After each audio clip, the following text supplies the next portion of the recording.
Indian പ്രധാനമന്ത്രി നരേന്ദ്രമോദിക്ക് മുന്നിൽ മുട്ടുമടക്കി യുഎസ് പ്രസിഡന്റ് ഡൊണാൾഡ് ട്രംപ്.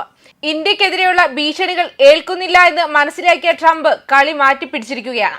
ലോക നേതാക്കൾ നരേന്ദ്രമോദി എന്ന നേതാവിനൊപ്പം നിൽക്കുന്ന സന്ദർഭമൊക്കെ കണക്കിലെടുത്ത് മോദിയെയും ഇന്ത്യയെയും കുറിച്ച് ട്രംപ് കഴിഞ്ഞ ദിവസം നല്ല വാക്കുകൾ പറഞ്ഞിരുന്നു. ആ വാക്കുകൾക്ക് ഇപ്പോൾ പ്രതികരിച്ചിരിക്കുകയാണ് നരേന്ദ്രമോദി. താരിഫ് സംഘർഷങ്ങൾക്കിടയിൽ യുഎസ് പ്രസിഡന്റ് ഡൊണാൾഡ് ട്രംപ് തന്നെക്കുറിച്ചും ഇന്ത്യയെക്കുറിച്ചും പറഞ്ഞ നല്ല വാക്കുകൾക്ക് അഭിനന്ദനം അറിയിച്ചിരിക്കുകയാണ് പ്രധാനമന്ത്രി നരേന്ദ്രമോദി.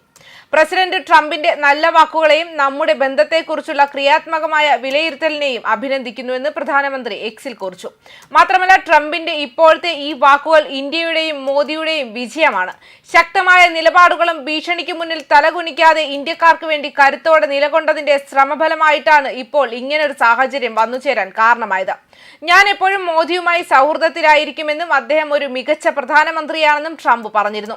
ഇന്ത്യയും അമേരിക്കയും തമ്മിൽ ഒരു പ്രത്യേക ബന്ധമുണ്ട്. ആശങ്കപ്പെടാനൊന്നുമില്ല. നമുക്കിടയിൽ ഇടയ്ക്ക് ചില അഭിപ്രായ വ്യത്യാസങ്ങൾ ഉണ്ടാകുന്നുവെന്ന് മാത്രമേ ഉള്ളൂവെന്നും ട്രംപ് മാധ്യമങ്ങളോട് പറഞ്ഞിരുന്നു.